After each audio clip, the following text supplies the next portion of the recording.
is going on, everybody? Welcome back to the channel. Or if you are new here, welcome.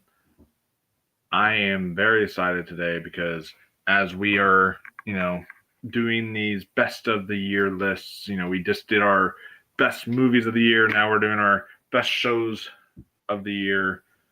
We are finalizing what is the best stuff we've seen so far and the halfway point of 2026.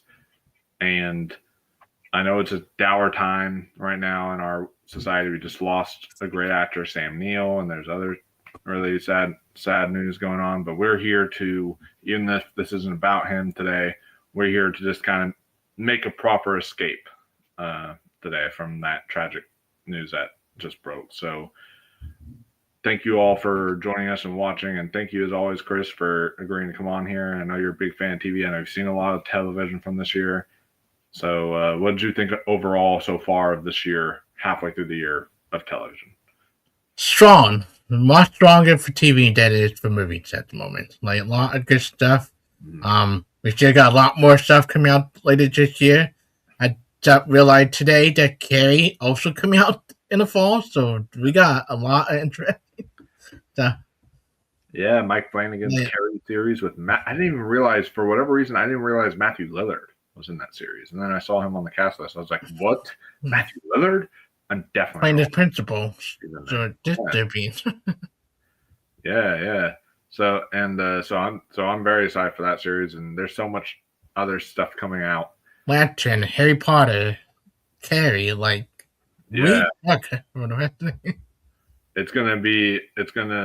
shaping up to be a wonderful year for television, and we already have some great television series, guys. When I tell you,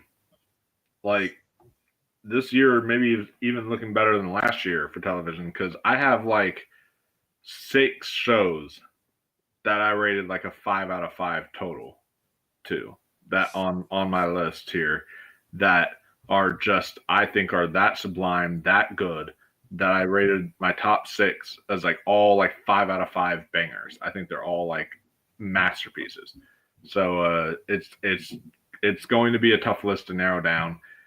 Chris has seen a lot more than I have. I'm still going to have enough honorable mentions on here to make the list and all that stuff and make it worthwhile. But you're even more well-versed in TV as I am. That's why I get you on for this TV stuff. So, but by the end of the year list, I'll have seen even more.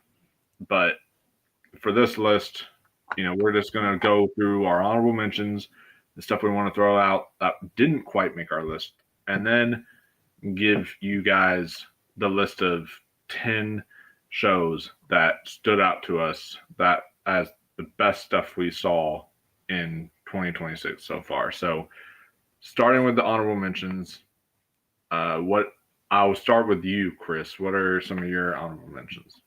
Did a lot. Spider-Man Noir, phenomenal. Just how to make top 10 lists. I had to knock them stuff off. Oh yeah. Ted season 2, even better than Ted season 1. It stopped Peacock freaking canceled the thing, because I think it's one of the more funniest shows on TV right now. It gets better each season. Ponies, another one Peacock canceled, which was fantastic. A show that I recommend is on Netflix called Legend with Steve Coogan, about London dealing with the heroin crisis and how they dealt with it under Margaret Thatcher and everything. Phenomenal. I love Steve Coogan. I definitely have to say that.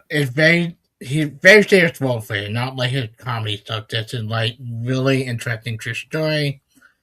Daredevil, great second season. That could have get it on my list. Percy Jackson, phenomenal second season. Can't wait for the third season later this year in November 20th. So I don't have to wait too long for the third season. God, there's a lot. Spartacus, another one that was on my list last year. Finished this series because once again, Stars cancel stuff too, a bunch of Peacock. See, that's why I don't like Stars. I'm just I can't get, they cancel all their best stuff. Yeah. Outlander, phenomenal final season. Like, I think I just stopped there because I think I'd go on too long trying to list off off the top of my head. And for our show going on now still, but 4 episodes in, it might make my list by the end of the year. House of Dragon. Like, Oh yeah, 4 episodes in. Yeah. We're not gonna really add that onto our lists until yeah, it's the end of the year when all the episodes come out. yeah. But But it made my honorable mention just because we got 4 episodes in. yeah, Right. yeah, I would kind of agree with there. I'd throw House of the Dragon somewhere on there just for those 4 episodes. I would also throw Spider Noir on that list. Yeah. I thought that was fantastic, and it almost made my top 10 list. There is a show on Paramount Plus that nobody has really been watching much. It's lasted 3 seasons. Just got renewed for a 4th season. It's their best show ever on Paramount Plus, and that is called School Spirits. This show is very emotional, very powerful. I've added to my list because once I get through all of my other stuff, I need to catch up with that and that. Yeah, because it stars Peyton List, and she's plays Maddie, and she's like trying to figure out the mystery behind what happened to her, because all of a sudden she wakes up and she's now a ghost. Is she dead at that? Right, she go to the school assembly. I think that clip when she go to school assembly and that basically she's dead, so she's trying to figure out the mystery of how she got murdered and all that stuff. And there's only one friend who's a human that can actually see her ghost and everything like that. And so that's how they're able to work through this. And it's I feel like I need to get that show watched, and I need to give Ghost to watch on CBS. That's a show that everybody keeps telling me you need to watch. Ghosts. Yeah, I've seen the British version of Ghosts. The British version is hilarious, but I've never seen the American version. I watch the American version whenever I get the chance. But yeah, School Spirits is excellent, so I'd throw that on the list. I would throw Beef season 2 on my list. Didn't quite make my 10, but it's in my honorable mentions. I thought this season, I actually liked this season. I know I'm in the minority. I like this season better than season 1. So I think if it had stick the landing, it would have made my top 10. I just didn't love the way it ended. It got convoluted. It got a little bit silly with the whole escape scene. Like, yeah. And it doesn't play what happened to her assistant with Bottomy. It's like, they show everybody else, but they never show. Yeah, I'm kind of with you there. I thought like there was a little bit of clunkiness there with the ending that I thought didn't fully work. But if they would have stuck the landing, then this would have easily been on my list. But I still really enjoyed the ride. I still really enjoyed watching the series as a whole. I think it was really fun and excellent. Another show, you talked about a show that was canceled too soon with Ted, and I'll have Ted on my own mentions as well, but another show that was canceled way too soon was The Burrows. This was one I watched on Netflix that had Alfred Molina. I've been meaning to watch it, but everything gets piled up on my watch list. It was actually very good. It's like Stranger Things, but with like old geezers. And what I really loved about it was like the dynamic between all the characters and how they get along, and like the chemistry between all of them, and the performances are really good with from Bill Pullman, from Alfred Molina, and the whole rest of the cast, like Alfred Woodard, like the Gina Davis, the entire cast is excellent in the show, and it really bums me out that they canceled it. Especially, it makes no sense because apparently it was highly watched. So I don't know why Netflix decided to cancel it. Either they have a problem with the Duffer Brothers to produce. Yeah. It's like they must have had a problem with the Duffer Brothers or something like that, because the show was like the #1 show on Netflix when it came out for like 4 weeks straight or something like that. It was like very, very strong in terms of it's a thing. So it's a thing Netflix who didn't even push something bad going to happen, probably to the Emmy. Yeah, exactly. So So it's a bummer, but it's a great show that don't let Yeah. it, luckily it's a show that where it ends, I'm like, I don't need a season 2. It's one of those ones where it ends and it tells the story in one season, and it leaves a little clue that could hint towards a season 2, but overall it basically ends the story and you're like, okay, I could end it here and be okay with it. Ted is another one. Such a bummer that this show got canceled as well. That Dungeons and Dragons episode is one of the funniest episodes I have watched ever. Yeah. It's so Between that and the stage play episode where they accidentally take drugs during the show. oh yeah, that one is that one's so funny. And then another one that I'm gonna throw on the list real quick is I didn't love the show, but like I'm still going to throw it on the list because it had the best episode of the entire series within this season, and that is Your Friends and Neighbors. I'll still throw it on there. It was a fun season. It just wasn't nearly as good as first, and that's why it's not on my list. Paradise season 2 didn't make my list, but it is on. Same.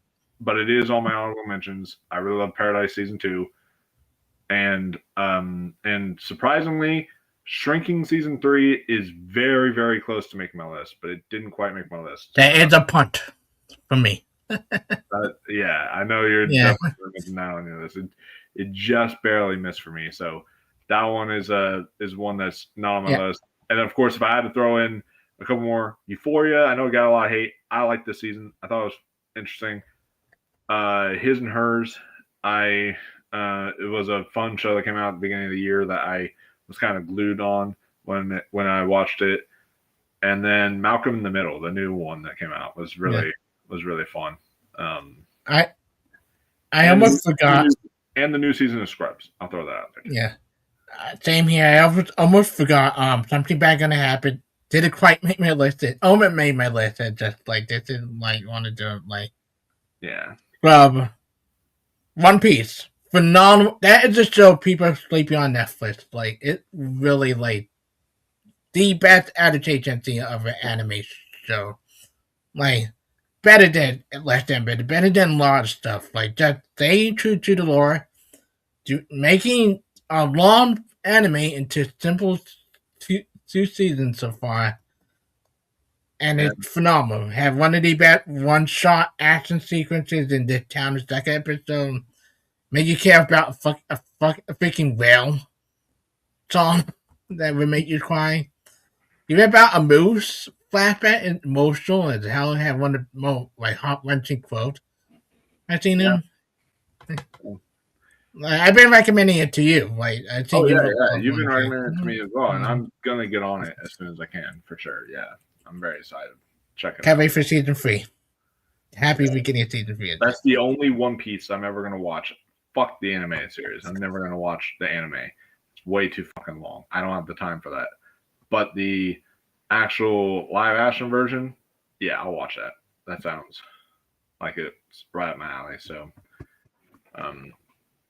yeah, I'm really excited. This has been a great this and also a great year for television. Also, I do want to throw this out there too, just because I watched it and I like to throw at least a documentary somewhere. But the last but there was a documentary series I watched, 2 of them, that revolve around wrestling. So it was WWE Unreal Season 2, which was really interesting to see the behind the scenes and how that's made. But also the Hulk Hogan documentary. There's a Hulk Hogan Real American documentary thrown on Netflix that was like 4 episodes, and that was really, really solid. So, if y'all are interested in documentary series, y'all can go check those out. Those were really interesting kind of in-depth looks. Oh, and Fallout Season 2. I forgot about that one. I'm going to same. I'll mention. Yeah. But without further ado, let's get to our lists. What do you got at number 10? I have The Bear final season at my number 10. That's definitely a punt from me. But should we save for when we get to when it on your list then? Yeah, we can save that for whenever it's on my list, and Yeah. we can talk about that. But yeah, that's going to be on my list as well too, and we'll get to that whenever we do. But it was a great season. Yeah. Now, my number 10 is one that you had on your honorable mentions, but we can talk about it because it's on my list. I wanted to throw when I was looking at my list. I was like, I didn't have a limited series on my list, so I was like, I wanted to throw at least a limited series on there. So I threw what my favorite limited series was of the year. Oh, speaking of limited series, honorable mention goes out to DTF St. Louis. I forgot that one. That was actually kind of a fun series that got better as it went. So that's one that I would throw in my honorable mentions. But my actual number 10 is Something Very Bad Is Going to Happen. That is my number 10. I love the horror vibes of this show. I went in expecting to like it, but I absolutely fell in love with the show.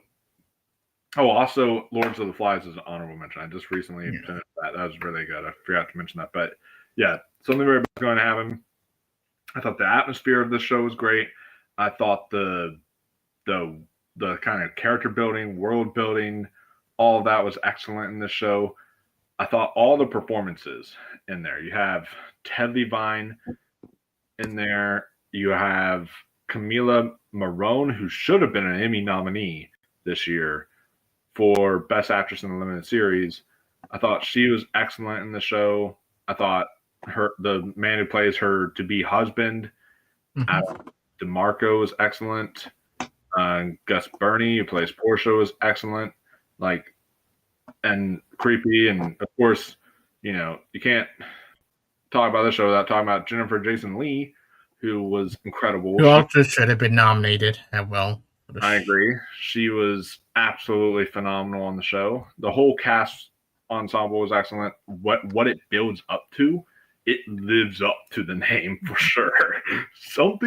Without spoiling, something very bad does happen on the show. But it is so well worth it when you reach that point of the show, building it up to that point and getting there. And I loved especially like the dinner rehearsal episode, and the way that episode was written, and just kind of, and also like all the plot twists. Like there's one twist in particular about like her family and everything that I did not see coming, which was really interesting. And I thought, there was a lot of actual genuine scares in here and genuine stuff that got under my skin that I was like, oh, okay, that's actually pretty creepy. And I loved the cinematography in this show. Like the scene when she's like walking out into the snow. I'm not going to spoil the context, but where which scene in the finale, walking out into the snow. Yeah. And then it's like she just falls down, and then you see like it's shot from up high. Like that shot was just, oh my god, what an incredible shot that was, and everything just about the show on a technical level, on a writing level, everything about Something Very Bad Is Going to Happen has really stood out to me as just top tier television, and just came to it as a huge surprise, in my opinion. So we need more horror show, right? I feel like, and I'm happy the Duffer Brothers finally breaking away for Stranger Things to do stuff like something bad gonna happen, and then show you mentioned your honorable mention like this and like, yeah, and it's good that the Duffer Brothers were able to come to this from Stranger Things, but while it's not created, while they are executive producers, the actual like creators of the show is like Axel Carolyn, I think, and who's done like she did some episodes of Haunting of Bly Manor and other stuff like that. She directed a few stuff like that in there, and there's a few other creators in there, but that kind of helped co-create it. But they were executive producers, and they helped out with it. But it's good to be able to have Duffer Brothers have something that's a success after Stranger Things and how that turned out. Yeah. And Netflix to have a show like this after Mike Flanagan left Netflix, they now have something. Yeah. Maybe a new creative team to do what Mike Flanagan did.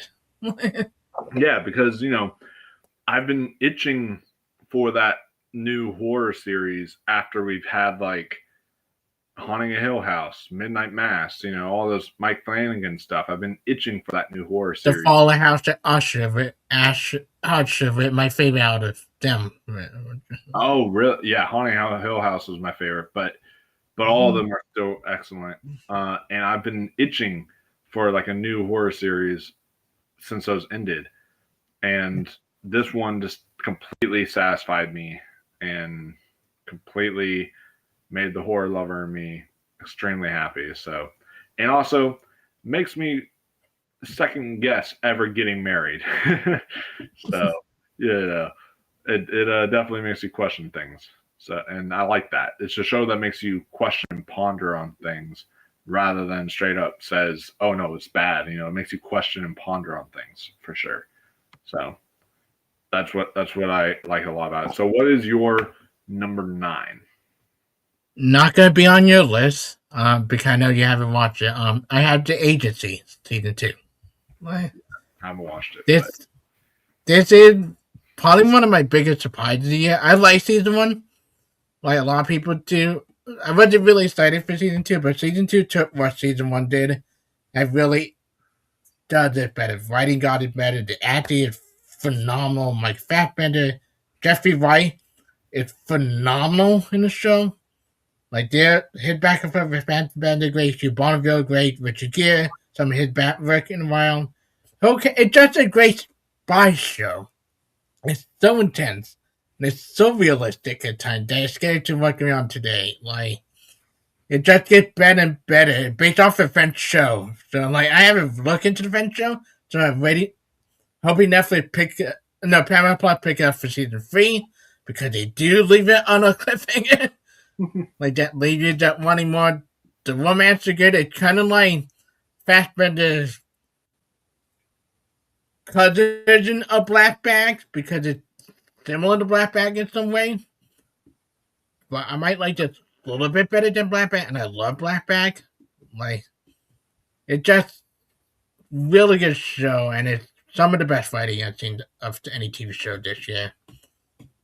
And really funny dark humor as well. Like, there's legitimate good moment dark humor in the show, especially for the female cast. I forget the actress' name, but I played one of the agents, but her, she kind of like the most weirdest character in the show, but you loved her arc, like the romance she had with people in the office, that she just fucking them over just to gain an upper position. Like Richard Gere is really funny in the show. Even though he violates so many HR policy when you think about it, but his comedy, he get a lot of good dry humor moments. It's so good. You got to get on this show. I've been careful not talking about it because I know you haven't watched it. Oh yeah, no, and I respect that, but I'm definitely gonna watch it, especially knowing like the cast and crew that's involved and everything. Like that just absolutely sells me on it even more. I love Jeffrey Wright. I love Michael Fassbender. So that's definitely one. And I didn't even know John Majaro was in it. God damn. So I love John. A lot of people in it. I love John Majaro from past lives. So So yeah. Hugh Bonneville playing almost like he kind of tagging it on the trail, like, "Oh, Mr. Brown, what you do?" I like to say, "Oh, Mr. Brown, what you doing?" Like, yeah. So I'll definitely check that one out when I get a chance. It's good that Paramount Plus has another really good show because, like I said, School Spirits is their best show that I've seen so far. Yeah. But then it's good that they have another great show like The Agency and such. And I can't wait for Mobland to come back later this year. I love season 1. Really good. Yeah. I thought that was really good. That was actually really good too. I don't know why. So yeah, that's one I'll definitely get on when I get the chance. My number 9 is one on my list, and maybe it might be a pump for you. I don't know, but It is Wonder Man. Punt. Punt. All right, we'll talk about that here then very soon. Whenever we get to that, what's your? Maybe it might be my next one because I kind of have it almost out ordered. Let's see. Oh, yeah, my next one. Your next one. Yeah, number 8. Number 8 was going to be Wonder Man. All right, cool. Yeah. So we'll just talk about Wonder Man then, because yeah, that's my number 9, and I think that the show is absolutely incredible. This is a show that I've been disappointed as of recently with a lot of the Marvel shows that have been coming out, and I was just I turned it on because I heard people talked about it, and I heard that people were raving about it, and I was like, all right, I'll give it a shot. All right, it won't hurt to give it a shot. I was like, and I'll probably not love it, but I'll try it. Binged it in one sitting. I fucking loved this show. It was so good. And I went and rewatched it again. I don't do that often. I binged the whole show in one sitting. Then I was like, Mom, you gotta watch this. And I went and watched it with her. She absolutely loved it. It was so different for a Marvel show. It felt unique because it's almost like the studio in a way, where it's about filmmaking. You know, it's Ben Kingsley's character's back, and he's, you know, that actor, and he's the best arc I've seen for a Marvel character in such a long time. Yeah. And you know, Yabdul Mateen the second plays another actor, and they both become really good friends in there. And you know, it's their journey together. It's the adventure that they go on, the narrative that they take, that makes the show so strong and so powerful to me. And so I think that that's what really stood out. And it was more of a character journey and more of a character study than it was anything to be associated with Marvel. There was very few super powered scenes in this or anything like that. It was more so just a character focused story about friendship and about, you know, about Hollywood and all that. And speaking of something very bad going to happen, it has the same actor from that show that's also in this, the old man, who's really excellent in here. And then you've got Joe Manganiello in there too, making a nice little guest appearance in the show as well. There's a lot of really good actors throughout this series, but I just thought this was one of the biggest surprises from Marvel, and I'm very disappointed in Marvel because I personally feel like this show should have gotten the proper treatment. I'm glad it's getting a season 2. Like, I was worried they were going to cancel it, but I'm glad it's getting a season 2. But I didn't like that they were just like, oh, let's just release it all at once and just, you know, dump it on Netflix, just not really talk about it, just treat it like it's kind of nothing, even though it's literally the best show Marvel has done in years. And it's like they just threw it kind of under the bus, I felt, which was kind of sad. But what did you think of Wonder Man? I love this show. Marvel really off a good start this year with Wonder Man, Daredevil, Born Again Season 2, X-Men 97 Season 2. Like, this is a really good year for Marvel right now.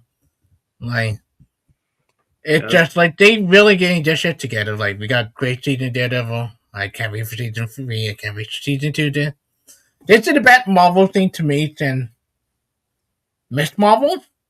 Like, where I actually gave a shit about the character and like liked the world. Like, same thing Miss Marvel had with this, like, old unique story that they had too much connection outside to the other MCU beside the Department of Damage Control in both shows.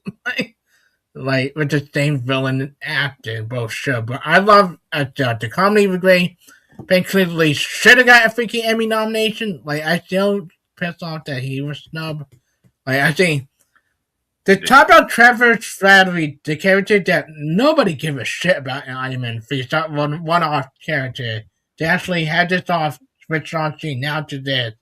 Like, he's my favorite Marvel side character in such a long time. Like, Yahoo will do great. Josh Gad is really funny, his small cameo. I hope they find him one day.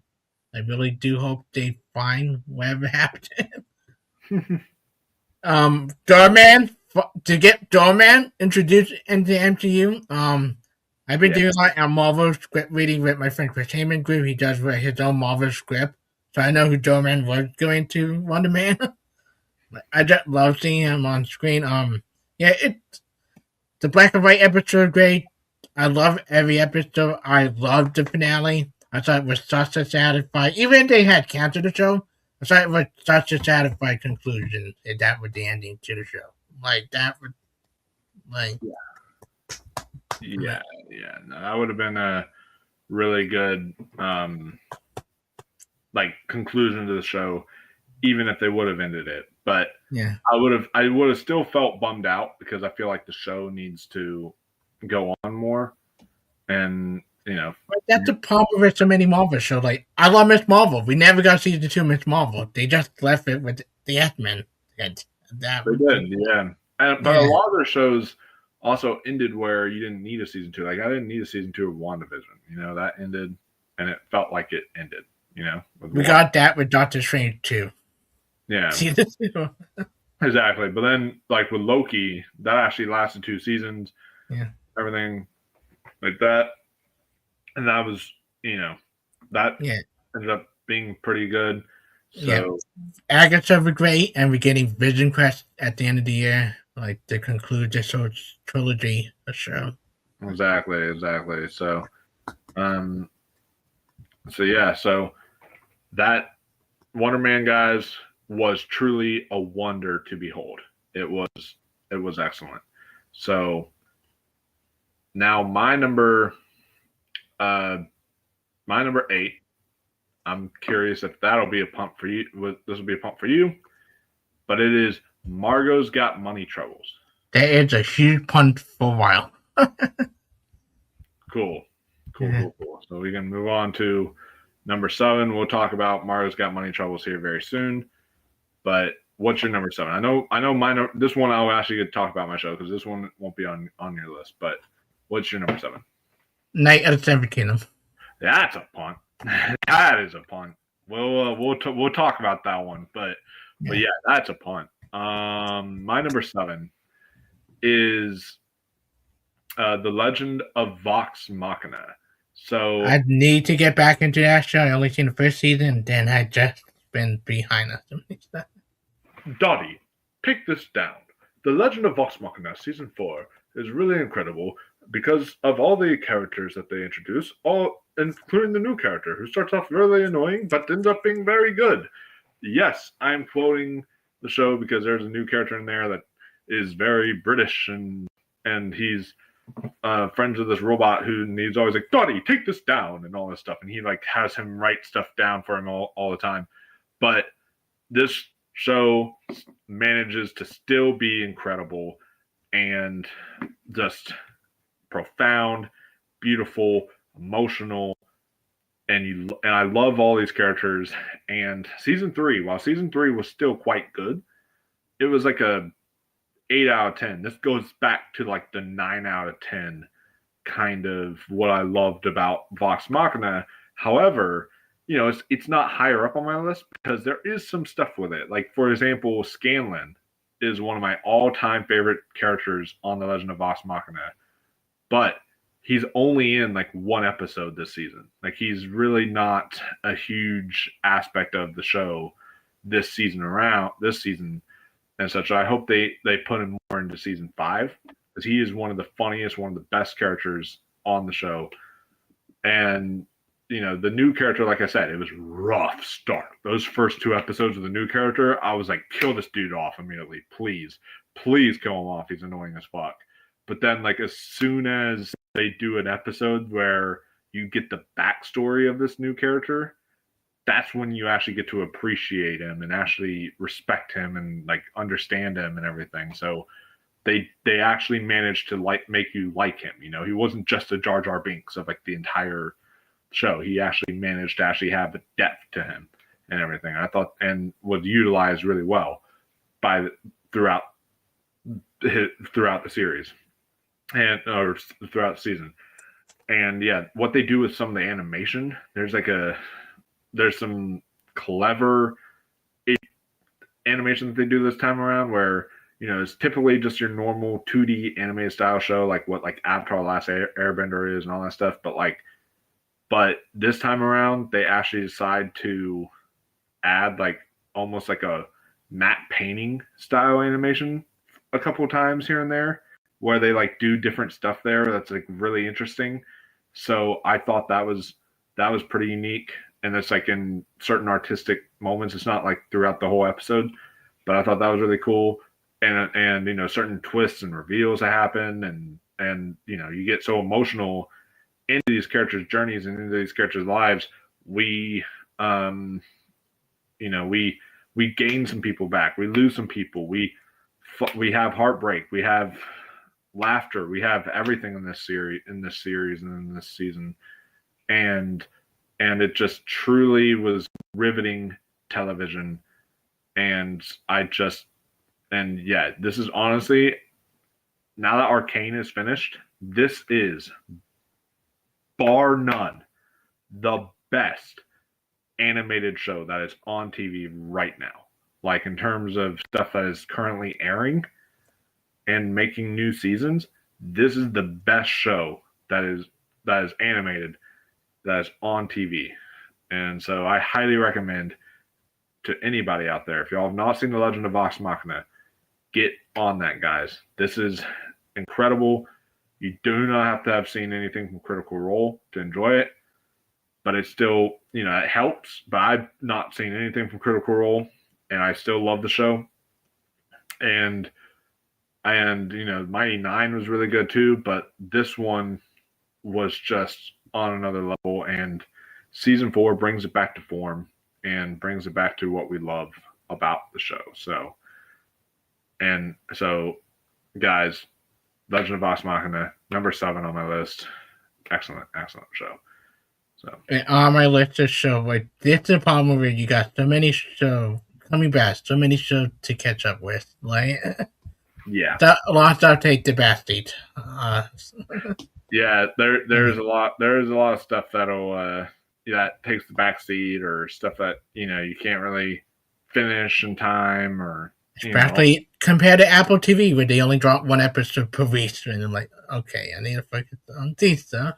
Yeah, like when they like with Legend of Vox Machina, one thing I will say that is better than what some Prime Video shows do, or what some other streaming services shows do, is they drop 3 episodes per week. So instead of like 1 episode per week, it's 12 episodes, and they drop 3 per week. So you always get your huge cliffhanger in what would have been that 3rd episode that for the end of the week, and then it would have made you wait for the next week, and then you have to figure out what happened then. And yeah, it's just it leaves you on the edge of your seat. And I'm curious. I want to ask the chat, for any of y'all who are Legend of Vox Machina fans, who is your favorite characters on the show? For me, it's always been Scanlan and Grog. Those are like my 2 favorite characters, I think. But I want to know down in the comments below, what are your favorite characters? Because it's so great characters, such a good character-driven series. So yeah, that's my number 7. So, number 6. What's your number 6? I wanted it to be a punt for you, The Pit. Yeah, that'll be a punt for me. But very, very good show. My number 6, I wonder if it'll be a punt for you, is The Bear season 5. That my number 10. Oh, yeah. That's true. Yeah. The Bear season 5. So now we can finally talk about it. Since you had it on 10 first, I'll let you talk about The Bear. I want you. So, admittedly, I went to Bear season 5 nervous because I didn't love season 3 and 4 that much. I thought they were good, but it didn't live up to 1 and 2. But I also they combined it in the Gary, Indiana episode into season 5. Both We started off great with the Gary Indiana one-off spin-off episode, phenomenal for both uh, Mark Watt and John Burson. And then season 5 started. First of all, I hate you, Disney, for dropping them all at once rather than just spreading it out like this. Like I almost binged it in one day, but it took me 2 days to finish it. But I loved it. I thought it was the writing was better. I thought everybody had a moment to shine. It's better than a lot of finales. Usually don't let everybody have a moment to shine. Everybody in the bear in that restaurant had a moment to shine. With specific moment. I love everybody's conclusion. I love the humor. Finally had humor. I really wish the bear had from the beginning. With like there were a lot of funny one liner and like some of the new character, like the chick that tag along with Don Cole instead trying to figure out how to. I want to know the freaking backstory about the upstairs apartment. Why they afraid of that one person? They scream, "Why we know you're in the bathroom? No, you're in the bathroom." What the hell is going on? What's that story? I want to know. Like, what the hell? Like, yeah. But everybody, I think, killed it. I loved the ending. I cried. I cheered. Like, Kami's speech when he getting interviewed, like, got to me emotionally. Like, his dog from beginning to end of the show. Great. And they finally almost hinted at Sid and Kami. Maybe that they almost made a joke about it. That the hug they have, like, oh come on! Everybody wants to see the two then get together. I know, and then the way it ends too is they do for Kami, like they leave it open ended to kind of let you decide where his journey goes, which I like. Yeah. Does he get back with Claire? Does he finally get with the one we all want to see him end up with? I know, right? Yeah. And then does he stay in the kit working there, or does he leave? And it makes you, and you get to decide his final.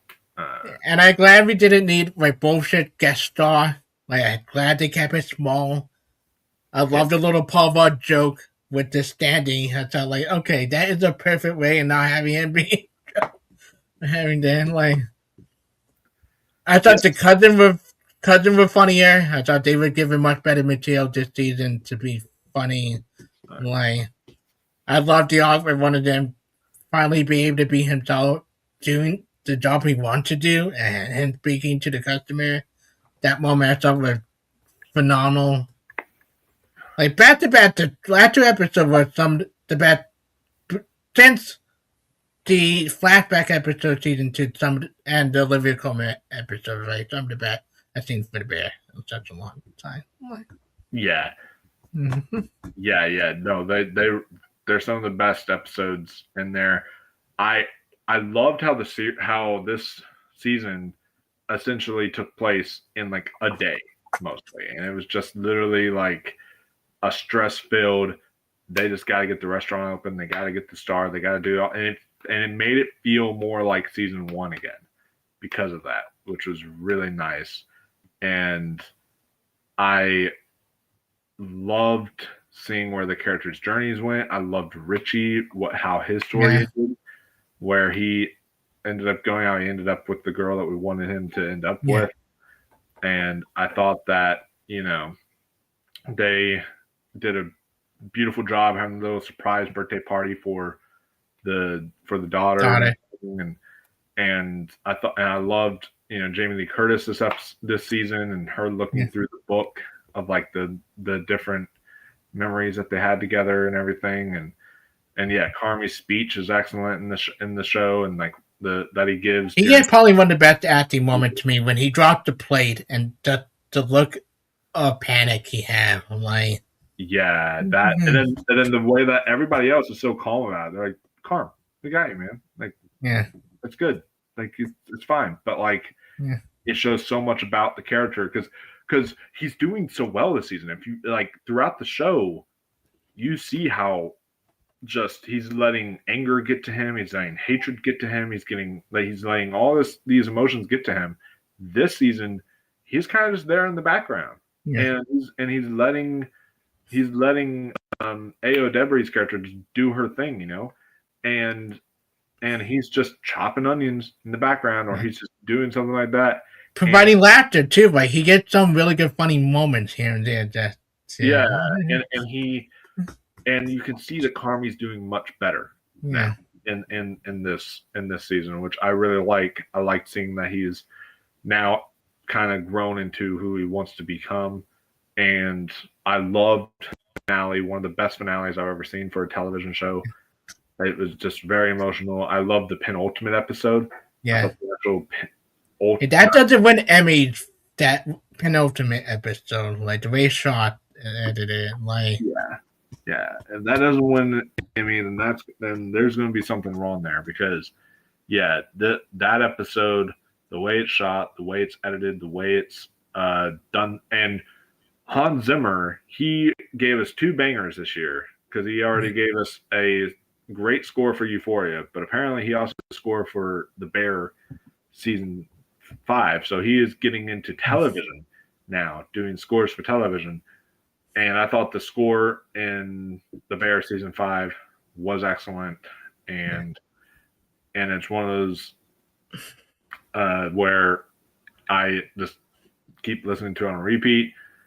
It's an excellent show. It's an excellent. It's too bad it ended. I'm like, oh, I could have loved a spin-off with Lottie character. Like, I don't want to see. Exactly. Yeah. I want to see where the journeys go, but even Oliver Platt, I would love a spin-off with him making deal. Like the most funniest moment of him just screaming at the task guy, like threatening him. Oliver Platt had some great moments in this season. The sister had some great moments in this season. I thought everyone had standout moments in here, and I agree. The facts, they were annoying in season 4 and 3, where they're just trying to shoehorn in jokes to make them funny. But this one actually worked, and this season, we always talk about how The Bear is not a comedy. The Bear is just completely a depressing mess of a show.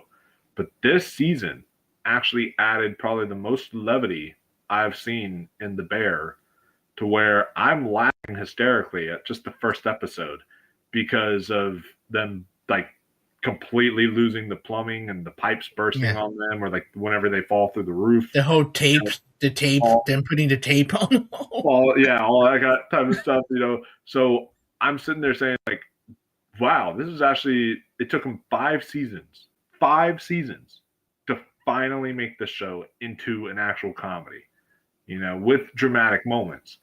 But it went like the shrinking route, where it's like it's funny with its dramatic moments, and it finally got that, I felt, which was really nice. So yeah, The Bear. My mom about to start season 5. I told her to watch Gary, Indiana first, then watch season. Yeah, Gary, Indiana. That episode was also excellent. Yeah. John Bernthal was really good in there, and they had Emmy had pushed it for Bet Limited, like Bet TV movie, because technically a TV movie, like 1 hour. Yeah. John Bernthal would have been nominated for Bet TV Ads Unlimited.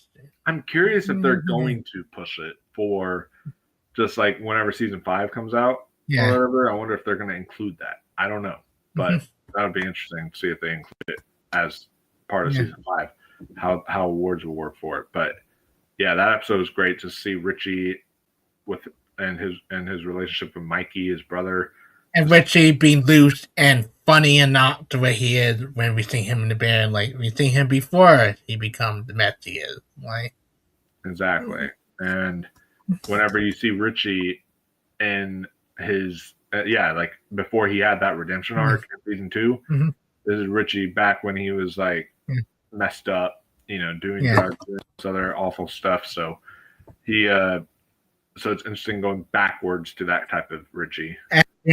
And that was Juno Temple who played the girl that they meet. Like she was so good. Like I really hope they push it for season 5 to get John Bernthal and her nominated for guest star. Hopefully, I would love that. But now we're on to our top 5, people. First off, we have some comments here before we get to our top 5. I don't know which character Joe is in, but we have, Weston says, I love Joe. I don't know if that's from I love Joe too. I love Joe Mama. Oh, and then also we got Love Island, got Classy I this don't year. understand. I'm watching. Well, yeah. Love Island. Oh my god. Okay. Well, I'm glad you like Love Island, Edian. That's important. I'm very glad that you liked it, but I'm not a Love Island fan at all. So I'm not into any of those kind of love shows. But moving on to our top 5. What is your number 5? I punched it from you. Margo got money trouble. There we go. We can talk about it now. Yeah. You go first because a little bit lower. Yeah. Margo's Got Money Troubles to me was one that was also a genuine surprise because this was a show. When I heard the synopsis, I was like, a show about an OnlyFans model? Like, what is this going to be like? Really? And then I watched it, fell in love with it. It doesn't really find that OnlyFans plot until like 3 episodes into the show. But even though there is a lot of nudity in the first 2 episodes, like, oh my. There is a lot of nudity within the first episode, though. Like, it still gets you ready for that. Yeah. With the nudity that is in the show. But once you get the dynamic between her, like the roommate, and then like once her father enters the picture, and like her and her mom and everything like that, the show just becomes absolutely genius because it's about a mother. At the end of the day, it's about a mother who is struggling to make things work for her son, and and she ended up messing up and hooking up with this professor at college that he said your papers are so good you can get into Harvard, and she ends up messing up hooking up with him, and because she hooked up with him, she gets pregnant, but she actually wants to keep the baby. She says, I want this more than anything I have ever wanted in my life. So she winds up keeping the baby and realizes what the struggles of motherhood really is and how hard it can be, especially when you can't find a job now. And so whenever she discovers that there's this thing called OnlyFans out there where people are making money just, selling nudes and being able to like critique your dick basically and say like stuff about your penis or whatever it is and make insults to it, she realizes, oh, I can do that. I'm a good writer. I can, insult people in that way. So she puts it on herself to make an account, and she comes up with a persona named Hungry Ghost, and that she becomes this internet sensation, and basically she just kind of goes on the journey of self-discovery during that, and you see that all the different self-discoveries that she has throughout the show, and all the other characters who go on this journey of discovery alongside her as they're helping take care of the baby. And I love all the characters in here. The performances from Nick Offerman, from Elle Fanning, who is absolutely exceptional in here. Michelle Pfeiffer, who's giving one of the best performances of her career. I love the performance of the roommate in this show as well. And even, like, I think his name is Mark, the guy who plays her husband, or not husband, but the guy she hooked up with. Yeah. The professor, his performance is really good in here. The judge in the finale, oh my god, what a funny performance! The fact that he didn't get nominated for a guest star, like, what? That is a definition of like still a guest star. Like, exactly, like that was one of the funniest guest performances I've seen. And he had such a great, even dramatic moment. The look he gave before he made his final judgment, like that look. Yeah, before he made his final decision, that look he gave when he did that dramatic moment was really powerful as well. So this show completely knocked it out of the park for me. And you even get really attached to the OnlyFans workers that she works for, and and all this. And I loved how the show tells us that it's this is a show, this is a job that is very degrading. People hate you for it. People look down on you for it. But I loved how this showed them as being real people, and so at the end of the day, Margot is just like all of us. She's just trying to make it in the world, just like all of us are. She just so happens to be doing this on an online platform that seems for some people to be disrespectful, but doesn't mean that we need to be disrespectful to her. And I thought that was really interesting to kind of portray them in a very honest and real way. So I respected the show heavily for that. So, what are your thoughts on Margot's Got Money Troubles? I love this show, right? This is a show I started watching the first episode, then thing came up, and I get back to this later. Then I was like, okay, I need to watch something, and I went back to it. I'm glad I did.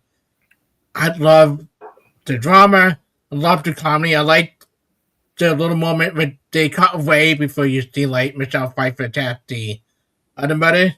You just see the aftermath of it. You don't see her punching. You don't see it. You just see the aftermath. Even the moment where oh, she attacked the mother again after she made another comment. You don't know what happened. Exactly. And the mother was too. Yeah, she was fun. Yeah. Yeah, but Nick Offerman, I think he's becoming better at every project he does. I freaking love him. As someone who had family who struggled with addiction, I thought his portrayal was so realistic, so heartbreaking. Yeah. The bathtub scene was hard for me to watch because I have family members who struggle with addiction. Yeah. And this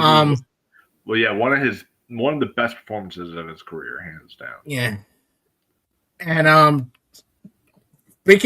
this show does a great job with OnlyFans. I mean, there's another Apple TV show I forgot to mention. My honorable mention, and not over yet, but Maximum Pleasure Guaranteed. Also deal with OnlyFans a little bit. And that's another phenomenal show people need to watch for Tatiana Maslany. But this is continue to show why Apple TV is my favorite streaming service out there. Because they make show that doesn't try to be rote, doesn't try to do that. They try to make real, genuine show that people will like. And they take risks. Yeah.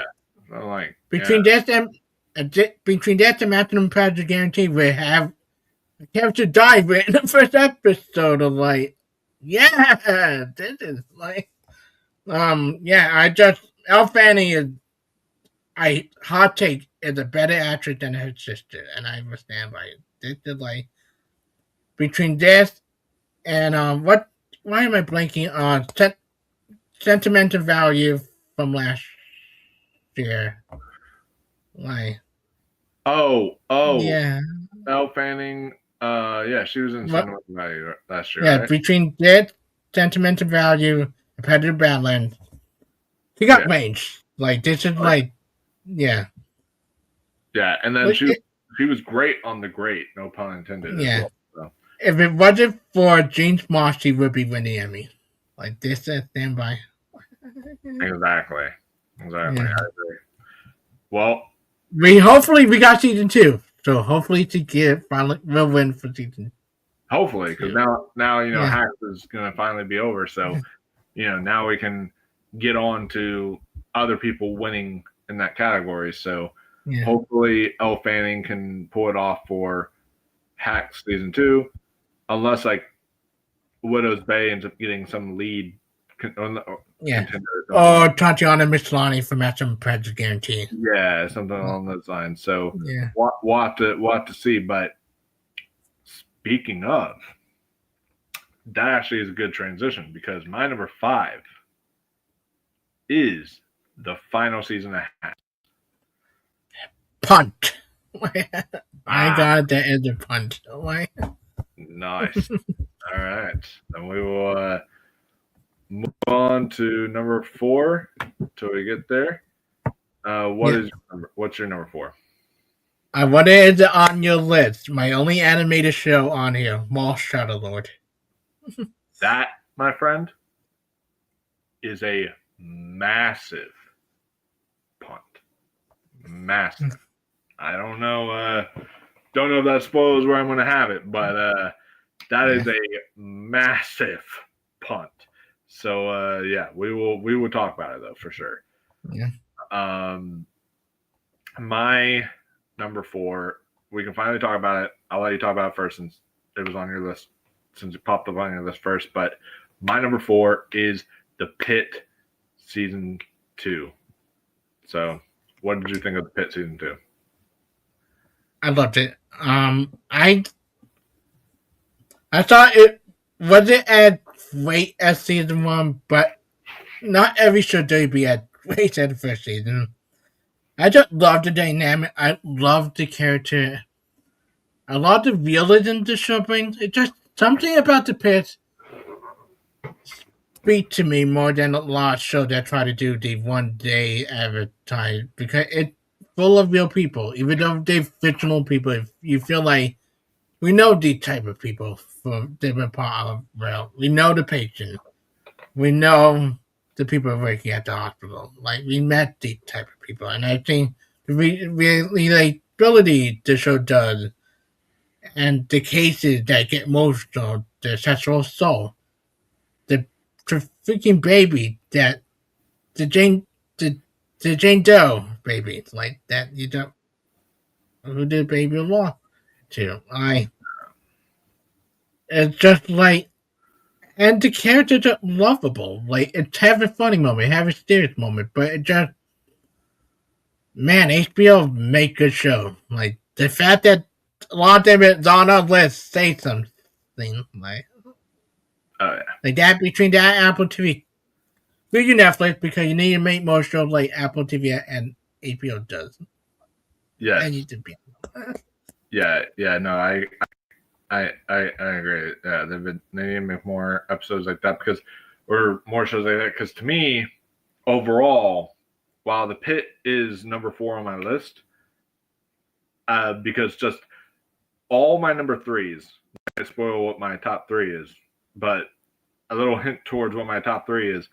All of them are first season shows. So the Pit season 4 or season no is at number 4. Season 2 is at number 4 because I just didn't love this season as much as the first season, but it's still excellent. And this is still, to me, the best show that is currently on television right now. Meaning that, like, instantly, the moment The Pit comes on, I am glued to my screen. And I cannot look away whatsoever. I'm absorbed into this world.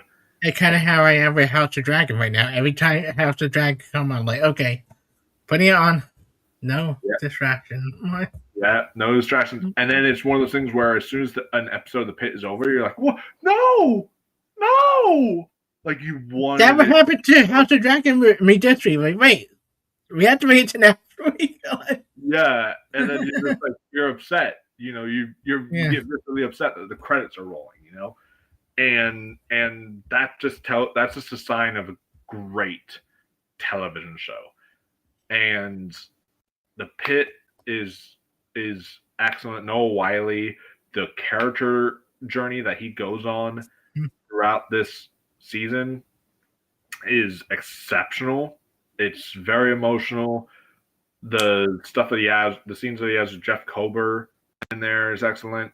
You know, we've talked about her, you know, previously in there, but Catherine Lanasa, what she does in this season was even better than what in season 1, I think. Whenever she's helping the sexual assault victim, and what the sexual assault victim is going through is just excellent.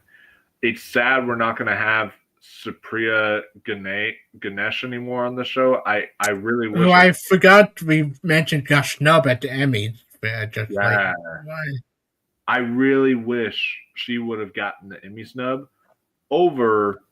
I would have taken out Fiona Dorff and put her in just because Fiona Dorff is going to be in season 3, so she has that chance to get in there again. But they did the same thing with the one that left the show the first season. They always snub the people that lead the show. Exactly. I'm like, what's going on, people? You're snubbing the people that are leaving the show, but then there's, but they did also snub. To be fair, they also did snub Issa Briones. Yeah. This year, who I thought had an incredible season 2. Yeah, she's kind of an a-hole in season 2, but I thought she. You feel bad for her, like especially when you're taking that pressure of like having to take everything. Like take everything. Yeah. You also feel bad for Langdon because of everything Langdon has to kind of go through as he's dealing with coming back from rehab, and now everyone he better win the Emmys. Like I think he might. I hope so. He's so good, and and Robbie, like how Robbie is treating him in the show, and then how Isa is treating him on the show.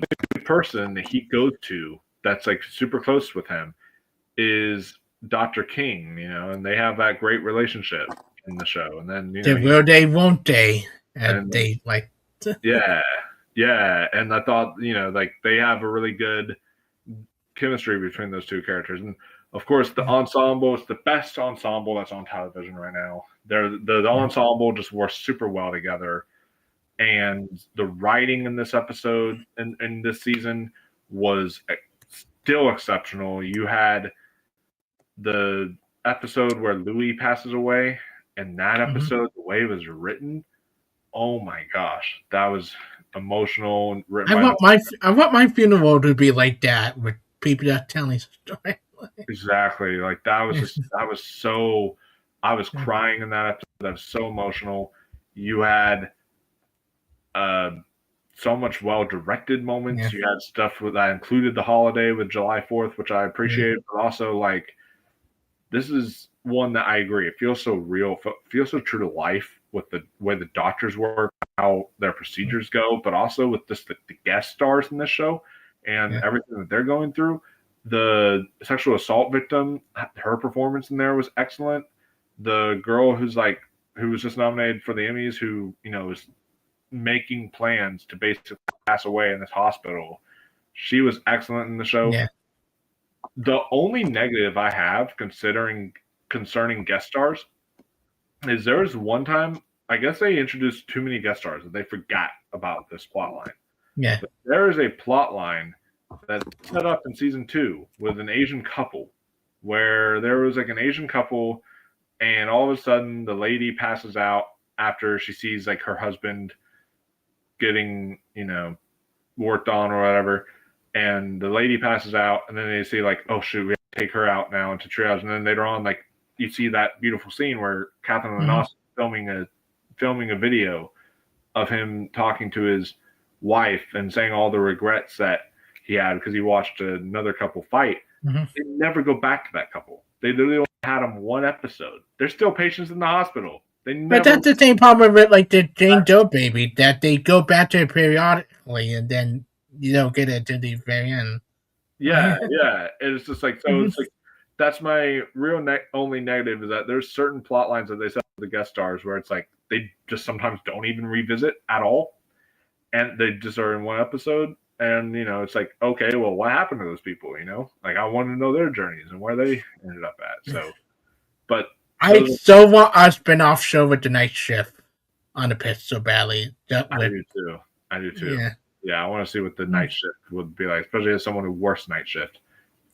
It's a bit. Do a Christmas episode pitch. I want to see it during Christmas time. Them dealing with. Oh yeah, Christmas time. I think. Yeah. I think Halloween, because Halloween has like some interesting like Halloween parties. Weirdos, all that stuff you could do there. I think could be something pretty interesting. So yeah, there's definitely some different holidays that they could do that I think that would. Valentine's Day, I could see happening. I could see than doing one. Especially then, because you had a Will They Won't They, you did focus a lot on the To focus on like the relationship aspects of things.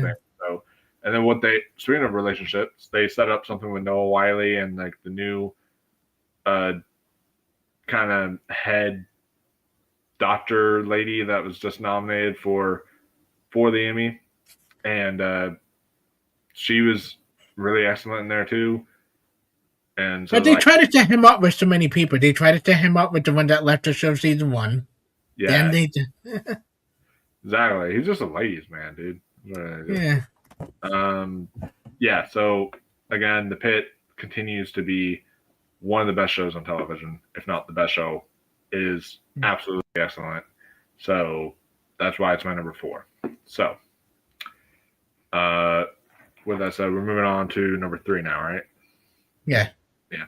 So, what is your number 3? In your honorable mention, Shrinking season 3. Yes. Yeah. So, yeah. You want to go first? No, you can talk about Shrinking season 3. This is tough for me to talk about because when my dad passed away, he never got to see the final episode of season 3. But this is show me, my mom, and dad, we watched religiously. We watched it every season. The same thing with The Pitt. I just love the characters. Like, this is where I live in. I want a Derek in my life. I want a Liz in my life. I want, like, the art each character goes through is so realistic, so emotional. Like, to show make you laugh, it make you cry. I haven't felt this in This Is Us. Like, this type of feeling where I watch it, that made me laugh, that made me cry. I thought Michael J. Fox was phenomenal. Jack Daniel, who should have got an Emmy guest nomination, which bugged me. That was great playing Ace-hole dad that you want to punch in the face half the time. I thought to start with the daughter was great. I love Doc. Like, her having to all of them fall out with her best friend, then them figure thing out together was up night. I thought Jason Segel had a good art, even though sometimes characters come out a bit unlikable this season compared to the other season because he made some boneheaded decision that you don't want to knock some sense into him.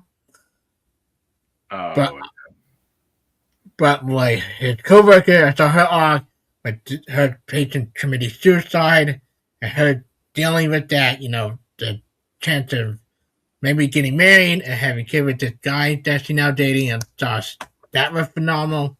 Harrison Ford is the best he ever been. Like every season, like his comedy sense and his art with Jason Segel, right? The beating heart the season way. Jason Segel wanted him to be like his dad, like that father figure that he looked up to, and Harrison Ford slowly realizing that. And the moment he had at the end of the season when he just Jason Segel to finally got on a date with that girl, like don't mess it up. What you haven't done.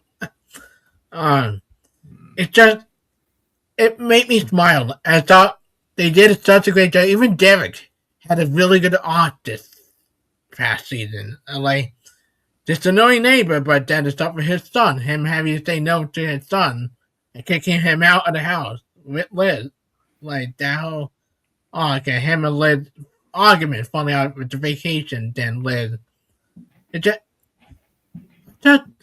A show I really had a problem with. It just like I think then you have to be a bad season Shrinking, and I just like if they had ended it here, I would have been perfectly okay with the ending because at the ending of season 3 for a great way to end the show is that was the ending. Like everybody had a happy arc. Can't wait for season 4. I love what they did with Brett Goldstein with his arc. Like him moving on, I think was a nice really bow tie to his arc. Love Kobe Smulders on the show. Even though I still find icky that she hooked you up with Jason Segel because I watched How I Met Your Mother for so many years.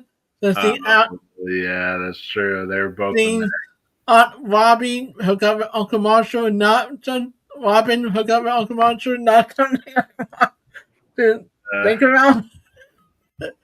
Like, what are you doing to Lily? No, no. Like, Uh, I got my friend into this show. I told her like you would love this show. A great therapeutic show. I feel like I'm going to therapy every episode. I'm learning something for her. The last time that show made me feel that way with a good place. That's where I yeah, feel like therapy. which also had a great finale. But yeah, good place. Yeah, And I love this show. Like I just like this guy, the creator is like really hitting out of park almost every time. oh yeah, he does. Mm. The guy who was the creator of the show, he hits it out of the ballpark almost every time with Scrubs. You know, Ted We got Lasso. Ted Lasso coming back next month. Yeah, and then you have this one. Rooster is the only one that he's done. Bill Lawrence, his name. Yeah. But Rooster is the only one he's done that I don't know how I feel about. But every other one that I he's like done, Rich a lot more than you do, but I don't love it. Like I just yeah, like yeah, it's one of those ones where it's like it's all right, kind of thing. It's okay, but yeah, that's okay. because mom work in that type of department, and that I Yeah, kind of get the joke in a way. yeah, yeah. I get that, and yeah, season 3 was incredible. The show just keeps getting better and better and better as it goes along. And this is one that, even though Ford is great, I don't know if anything would top like that Thanksgiving speech he gave at the end of season 2. That was This still speech he gave to Jason Segel at the end of season 3 almost topped it. Like when he did, yeah, that that's true. hot time. That gets Yeah. very Yeah. so excellent season of television. Oh, I might consider putting it on my list by the end of the year, Yeah. but once I reevaluate my list and Can we also argue why did the actor play Derek and the one that played Liz never get Emmy love? Like exactly, they're so good, and I wonder it's because they're like more comedic characters, but I feel like they still got enough emotional beats in there to. Liz got a lot of emotional beat in season 3 compared to the other season. And then also they have the daughter. The daughter is extremely good on the show. She's it was just in Backroom this year. And I'm like, what?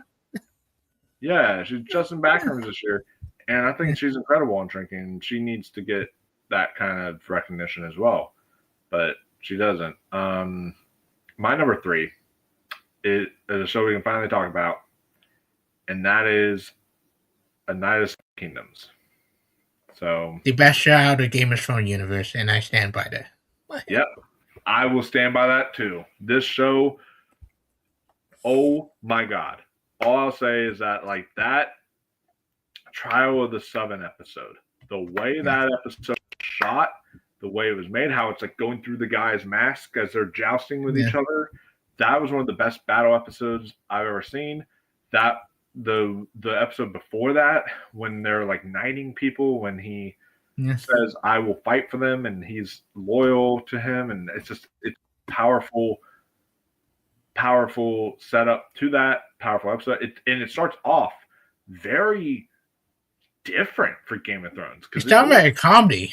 It starts off very comedic, and you're like, "Whoa, what is this? This is like totally wacky and different and out of place." It literally, they start to play the music of Game of Thrones, then a guy is peeing. Literally, yeah, they literally the opening shot of the show is someone just taking a shit, and he's just like he's outside in front of a tree taking a shit or whatever.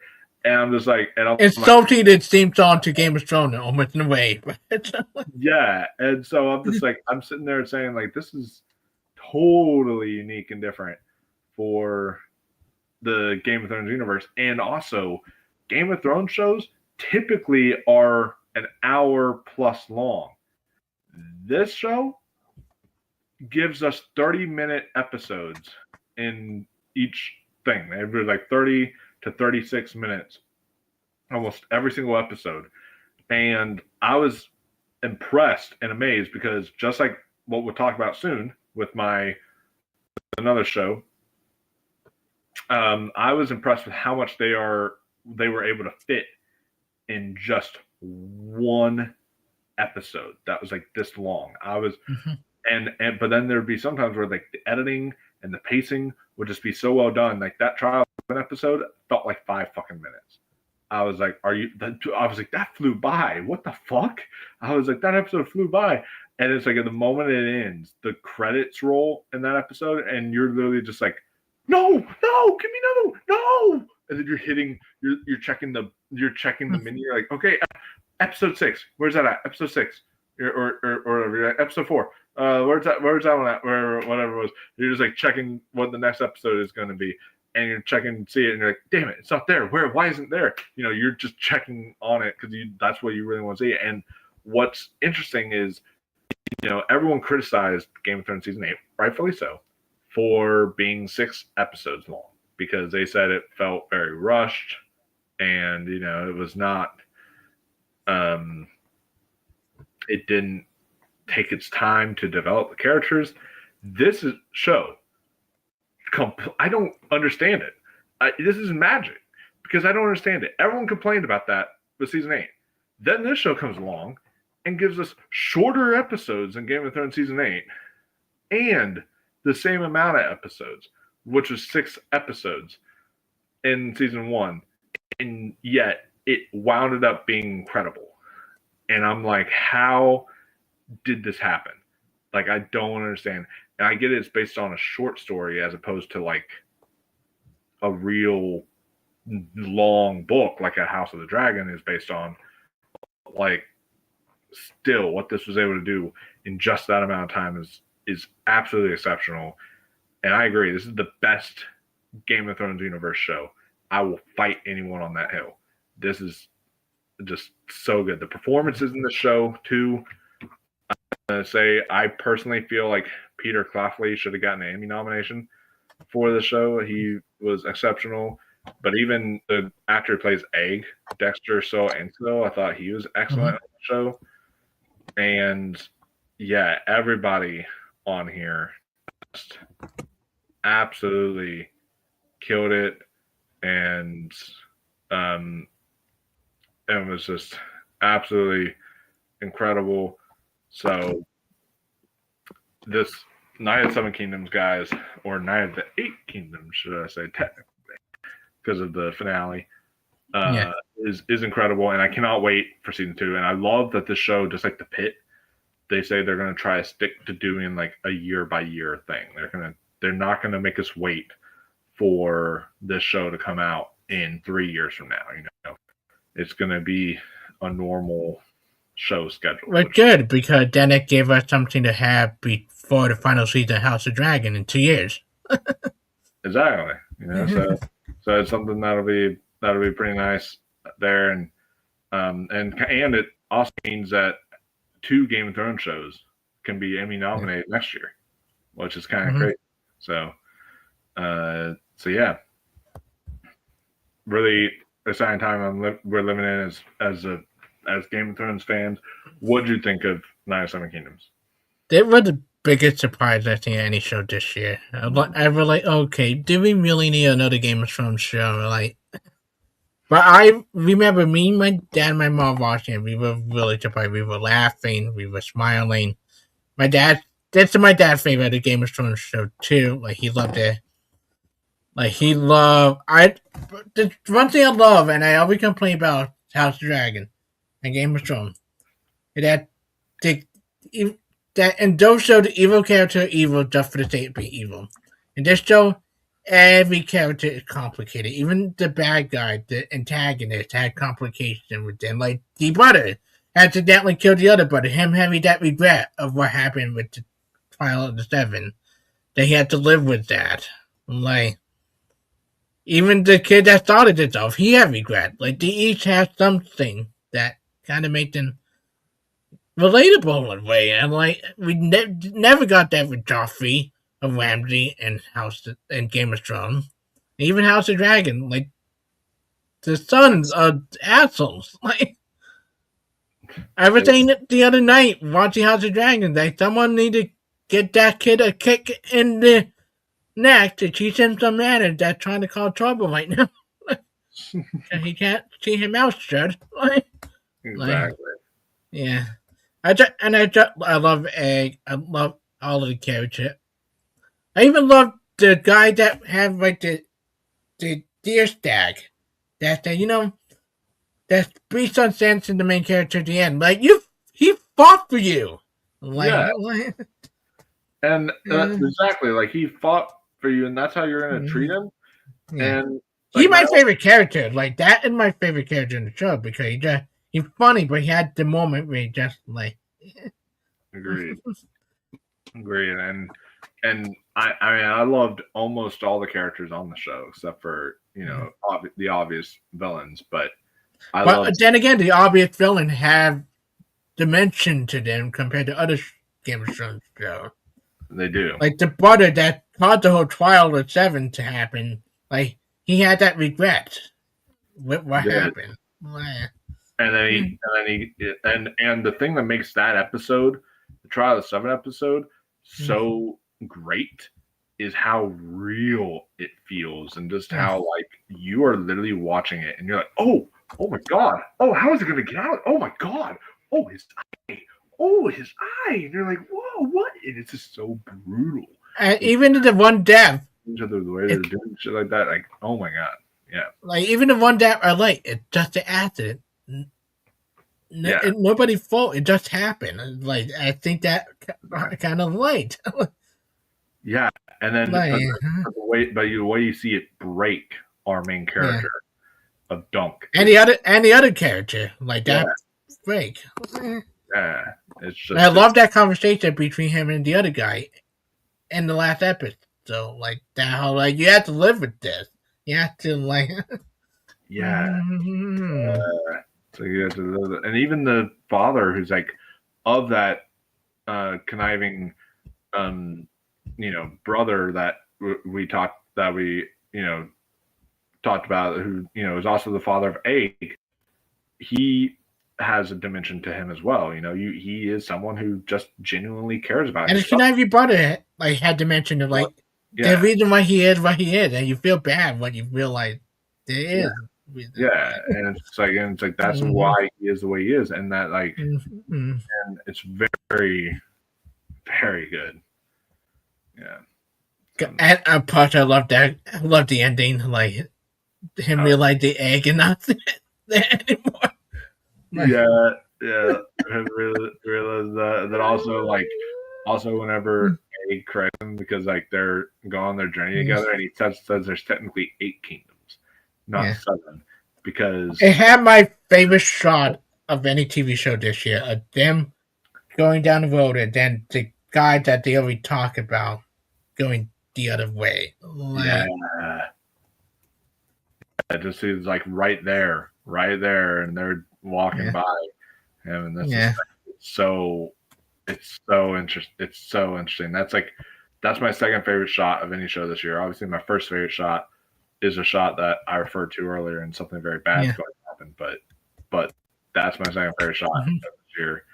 That is in a television show, which is it was so well done. So yeah, that's my number 3, strong number 3. Moving on now to our number 2. What do you got? I got Withered Bay. We got the same number 2. There we go. I stripped my 2 of 1 like last minute. Just think about it.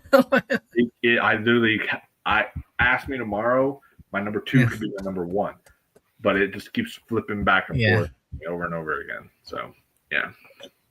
Another surprise for Apple. Like they said, like Apple really have a good year this year.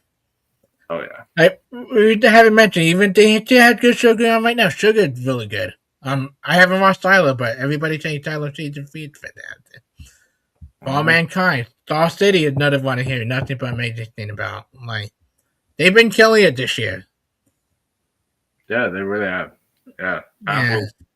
Apple's going this year with that. Mario's got money troubles, obviously. Maximum Pledge Guaranteed, but not a lot of people want. But touch on the Mislani. Really freaking. Yeah. Honestly, one of my favorite villain performances of the year with that assassin guy. Like that guy is just like scary. He doesn't get any consideration that year. I think that bullshit because his acting like stretching the emotion and like on and off. What? Exactly. I agree. But Withered Bay is just Amazing. It's the best horror show of the year so far until we get Carrie later this year. Yeah. Like it is scary. It's funny. It's amazing acting. Matthew Reeves, like, I mean, he already been amazing in so many stuff, but this is once again proving why he is such a versatile actor. Between this, The American, The Beast in Me, like, he's so much versatile as an actor. Like, not a lot of people watch The American. Guys, you never watch The American, go watch Amazon Prime.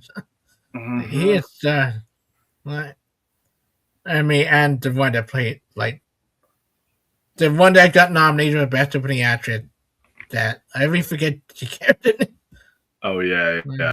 Yeah, The Patricia O'Quinn, she's so good. And then yeah, she's so good. Daryl Stephen Root.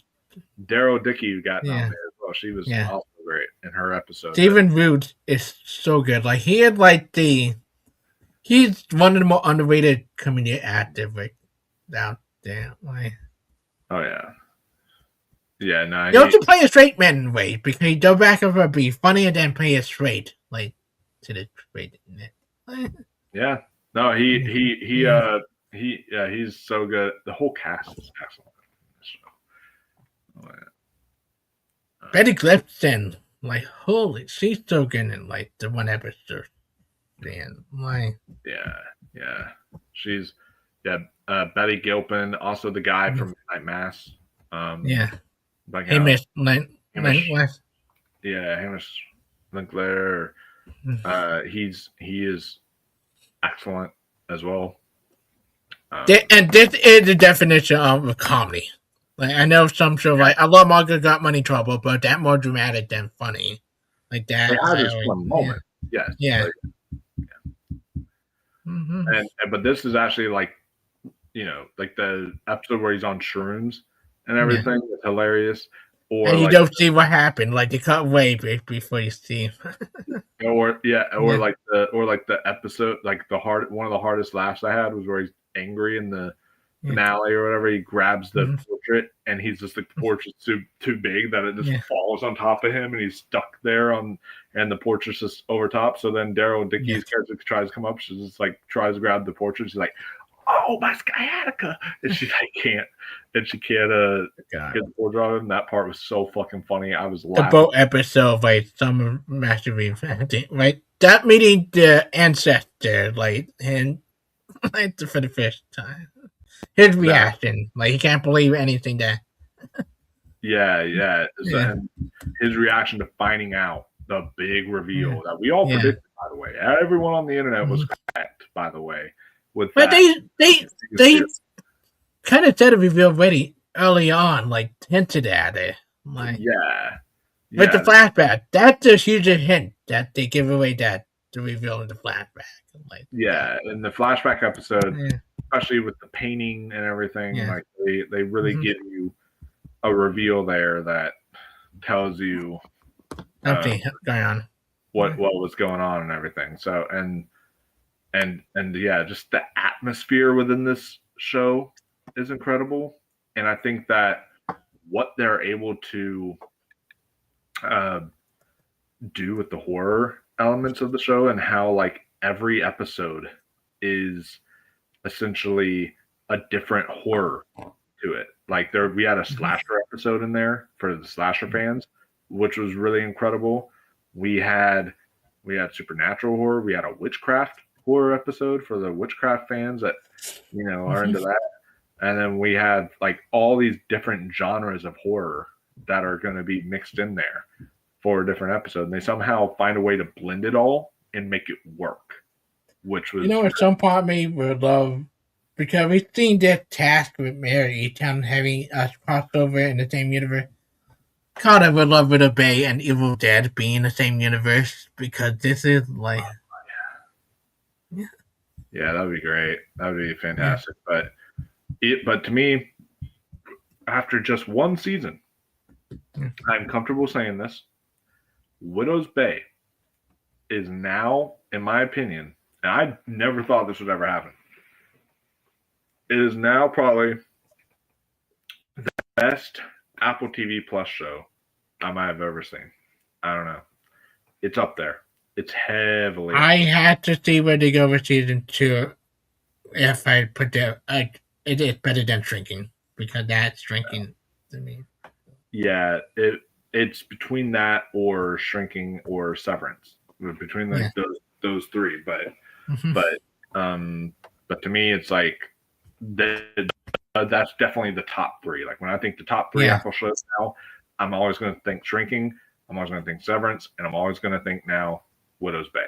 Like that's just, this show is that good, that incredible, and I just absolutely was blown away by it. You're right, Matthew Rhys is a chameleon. The fact that he can be so serious and dramatic in something like The Americans and Beast of Me, and then over here, all of a sudden, like, where the fuck did his comedic chops come from? All of a sudden, he's super funny, and he could be, all his other stuff. I think what makes him funny is that he takes so much seriously, even though it's supposed to be. He did Liam Neeson when Liam Neeson did Naked Gun last year. He took it so seriously. He was taking it so seriously. It would be like a goofy scene that he is taking so seriously, and that's what made it so funny. God! Now I want to see Liam Neeson and him team up in a movie. The two more taken seriously. Oh my God! Imagine if they do a Lethal Weapon, or not Lethal Weapon, Naked Gun. 2. And then it has Matthew Rhys in there as well. And they're both like super serious. That would be gold. I need to see that. But yeah, Widow's Bay, one of the biggest surprises of the year, one of the best horror shows of the year. This is one of the best experiences I had watching a television show this year. I was floored by it. And if y'all have not gotten on to Widow's Bay, watch it. Truly one of the best shows on television. It's the reason why we be careful about spoilers. That's why. Yes, that's the only reason. Because I know some people, like with the movies ones, I'm not as anxious. I'm not as bad on that because movies is like 2 hours and get away with it, and I can say spoilers. But here it's like, with it being a television show, I want to be able to give you guys enough time to catch up before talking spoilers. But by the end of the year, y'all have had your chance. So whenever we come back here and we do our end of the year wrap up one for our end of the year, best of the year list for television shows, then we'll include spoilers. So for now, we're doing the spoilers. But yeah, excellent show. With that said, we've gotten to this moment, guys. We're now on what we thought was the best show of 2020. So I think I know where yours is heading. What's your best show of 2026? It has season 5. I think this was like kind of similar to Bear. Like, there's so much writing on this that you really need to nail the landing, and I think he had done it spectacularly. I think that's some of the best episode hack. The Cherry Jones episode, I think the hardest I laughed all year during a TV show. Like, I just couldn't stop laughing at point. The fact that wasn't nominated for writing upset me, but I think the writing so per Jones in that episode, like them pretending to be a gay couple, her and Ava, like some of the most funniest moments. The finale is phenomenal. I cried. It was hard to watch for me because everything with my dad, but I thought it was a perfect finale. Great arc for everybody. Everybody get great arc in it. Like, even James Mont's daughter. I love the Amazing Race episode because it's such a conclusion to the arc between her and her daughter. Ava gets good arc. Even though she doesn't end up with a love interest in the end, I almost thought they would have gone back to one of her love interests for the other seasons. Like even the random side characters they introduced, like the magician play a factor in the last tackle episode.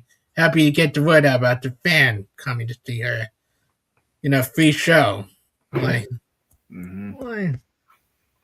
The sex worker I thought was hysterical. Like, Ava sex worker, that one, like, Yeah. yeah, my God. And like every character made me laugh. I love the subplot with the agency. Like, it takes a crazy turn. The Las Vegas episode when they try to book the comedian. Like, the shock value of his story is shocking, but their faces as he tell it make this thing hysterical. And they were like, "Oh shit, he got confessed and running over a guy like that." Right? And the freaking hotel room scene the next day, him wake up naked and the maid coming in.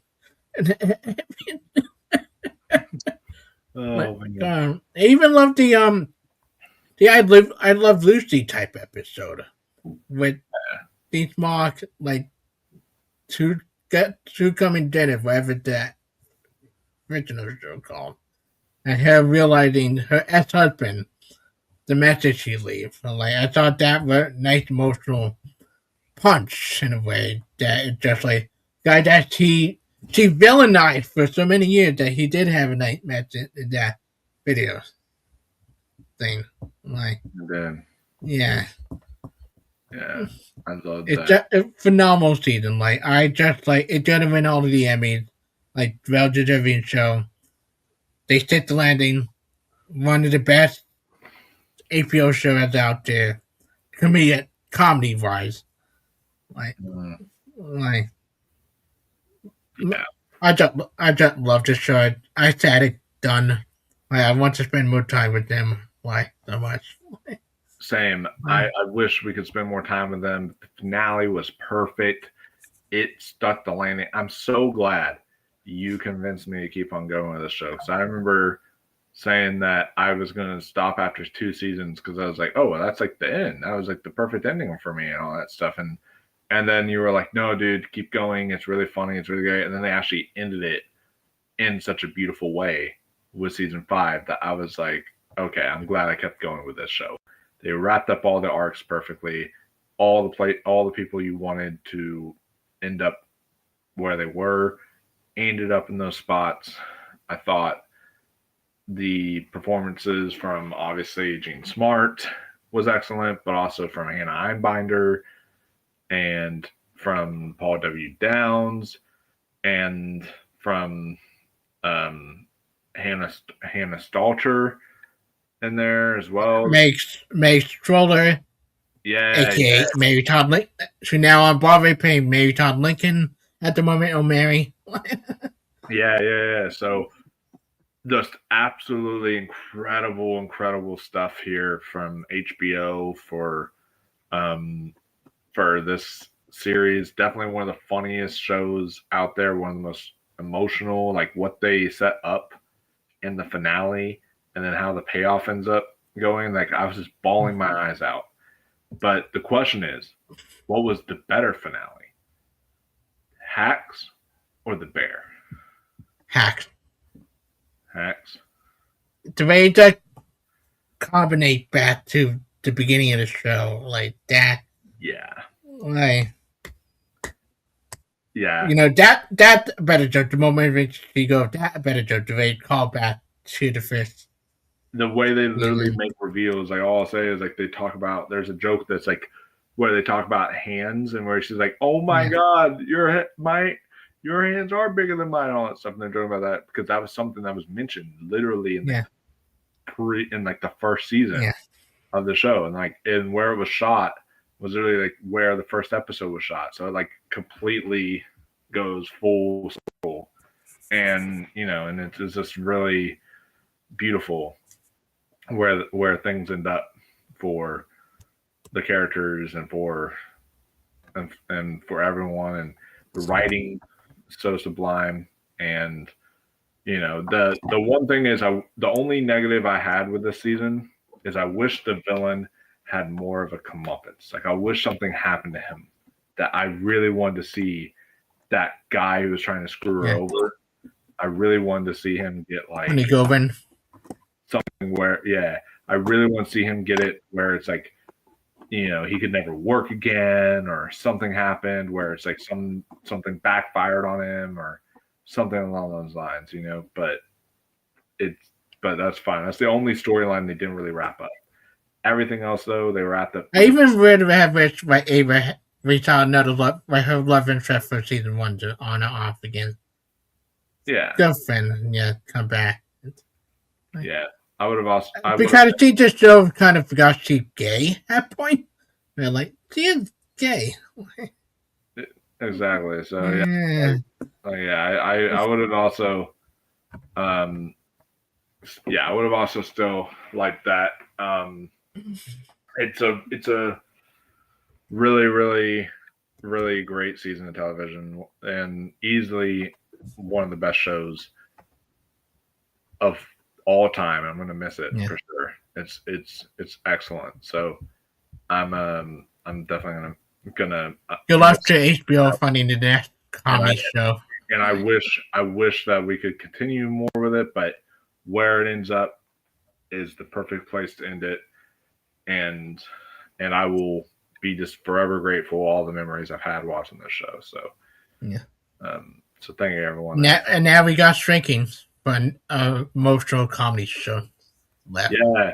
Yeah. Now it's Shrinking as the emotional comedy show, and also Mario's Got Money Troubles. Yeah, also kind of up there because that's got its comedic moments for sure. Yeah.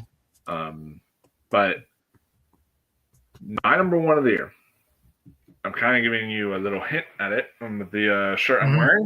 But if you would have told me at the beginning of the year that, hey, Michael, I think that your number one show of 2026 so far is going to be an animated show about Darth Maul, I would have called you insane and ridiculous.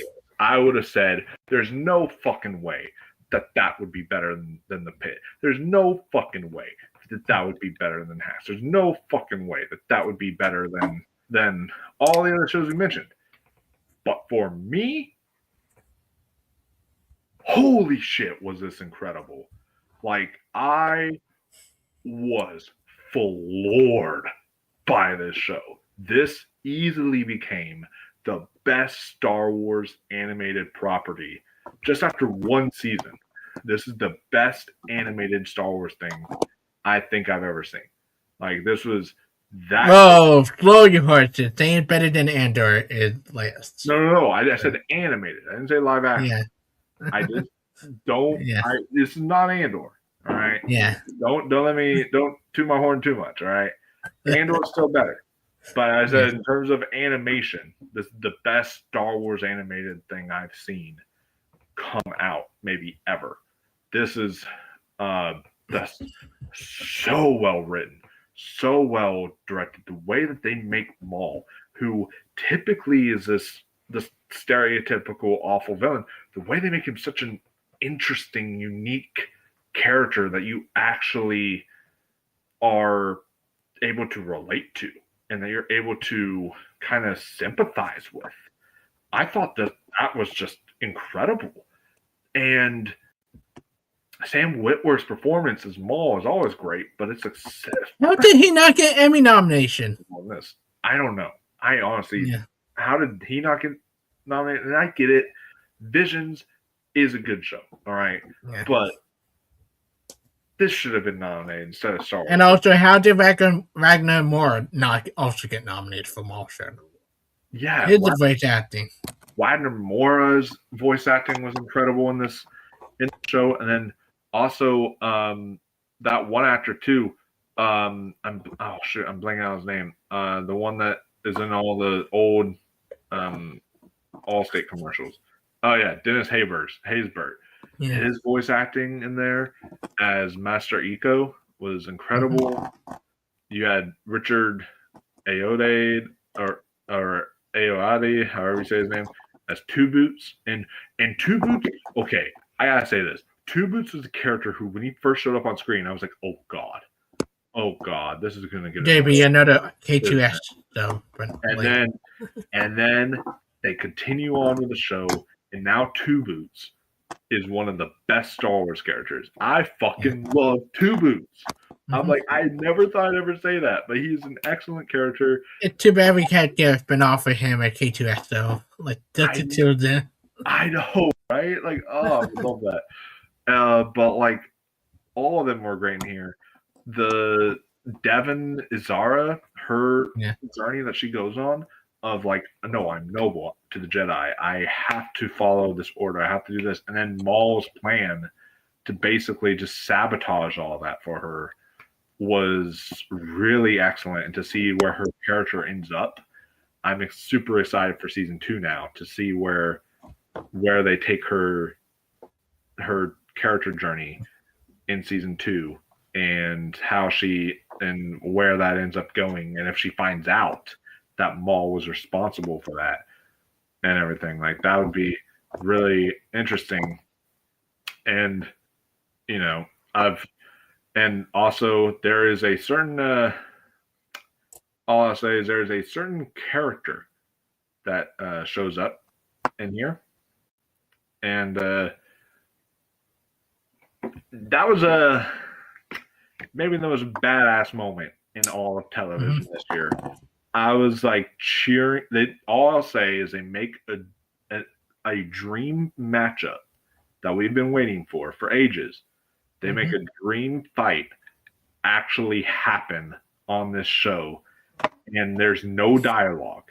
Only Maul says a couple stuff every now and then, like "Who are you? What are you?" or whatever. But like, there's no dialogue between these characters. Just pure horror and just badassery all around. And I just was completely, my jaw was on the floor during that fight. And the lightsaber battles as a whole in this show, dude, like, are some of the best lightsaber battles I've ever seen in Star Wars. Ever. Some of the best. Like, my jaw was like literally the one where they're fighting in that like tower and all the different and you see all of them going at once. I was like, the major final fight we have with those two characters I just talked about, I was like, and I just like, my jaw was on the floor every single fight scene. I was like I couldn't believe what I was witnessing. The way what they do with the animation here and how they, you know, give you that Clone Wars-esque style animation, but they enhance it to make it look better.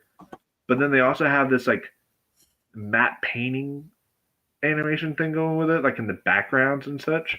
It was extremely beautiful. And I thought that was just added so much vibrancy to it and so much life to the series as well. Of course, everything, the music is great, the characters are great. Maul is now my favorite Sith Lord character of all time. He is my favorite Sith Lord character of all time, I think, now after this series. I might have to say that, because like the way this show just builds his character up, I thought he was that incredible. And I will say this, Root Cast, I loved her character so much, especially for like watching the Clone Wars, then watching this series. I love her character. And it was a badass final moment with her character. But like, man, I wish that we could have gotten, you know, even more of her. And there's just and there are characters that you lose in this show. I'm not going to spoil who dies. But there are characters that you lose in the show. Whenever that happens, you actually feel the true emotion from it. And you're like, oh no, gosh, no. And you're like, not them. And I love that. They really get you attached to every single character in the show. It just truly came out of nowhere for me and just knocked me out completely. Just completely floored me. And this is now, I feel like now Star Wars is back between like, well, okay, I can't say that because we have Mandalorian and Grogu, unfortunately. But with and we had the Acolyte, and we had, but we did have also Andor, and we have this. So, you know, Andor and this are proving that maybe Star Wars can be on the right direction if they keep on going down. Let's get back to that when we get Starfighter next year. Yeah. We'll go back to that when we start getting more stuff from them, but I will say that this is definitely up there. Not like I said, not better than Andor as a whole. Andor is still the best Star Wars series, but this is definitely maybe like second or third greatest Star Wars series of all time, in my opinion, in terms of television series. Like this is excellent, and I was just completely blown away. So, what did you think of it as a whole? I loved it. Listen, Disney, you wanted it. This is Star Wars we want, not shiny keys back in front of you for 2 hours, aka Mandalorian and Grogu. Like, it's just like adult, theme, character we care about, stunning animation. I'm not ready to call it the best Star Wars animated show because Rebels still exists, and Rebels have been my favorite Star Wars animated show. Like, because that also thing with this, like adult scene, adult motion, like all of this. And great use of the character you mentioned also was greatly used in Rebel. Like, going to, Yeah. I mean, don't more connection to that character. There's little continuity issue there. You remember the ending to Clone Wars with him predicting the future? So he knew who the character would become. That doesn't make sense. At this time, like him reacting to that, he doesn't recognize his vision. Like, yeah. I try to be covered a spoiler here. Like, the thing Clover, there's a couple continuity stuff. There are conversations he had with Ahsoka and Clover that kind of hinted at the character. Yeah. Like, but I love this show. I think it's going to show you how you can make a great show with great supporting characters surrounded by a main character that you care about. All the characters are great. I love seeing this side of the Star Wars universe, seeing what is the planet trying to stay under this control and trying not to get into trouble, like then dealing with the Empire. Like, we don't see that usually. We see the rebellion. We've seen people working with the Empire. But we never see a planet then just trying to get by day by day and making deal with the crime lord to keep the peace going while having Empire come. Like, exactly. I want to see more of that because I think that interesting. Like, what having the crime lord and the good people work together to keep the Empire from having this step. And then some of the shots in this series too, like the way that's shot, as well, had some of my favorite shots of the year, like Maul's introduction when the ship opens up and he's just standing there with his lightsaber. Like, that's one of the coolest shots I've seen this year, and there's just so many other really cool stuff on technical level, and like the music, the score was exceptional in this. And Dave Filoni, they've proven Dave Filoni just dusted the animations. Don't go back to he's better with animation than he is real life. If they want live action, go with Dan Gilroy. But if they want the actual animation stuff, stick with Dave Filoni. Maybe that's what we might have to get used to now, the animated movie. Rather than live action. One. Which, hey, if an anime movie can be as good as this, I'm okay with it. Listen, Spider-Verse showed the possibility that you to do anything animated. Yeah. For anything. So I'm okay with an anime movie as long as it's on this level. And I know this is only one season, just like we talked about with Widow's Bay. We need to see more of Widow's Bay before we say it's the best Apple TV Plus show. So I will see more of this before I can definitively say it's better than Rebels and Clone Wars.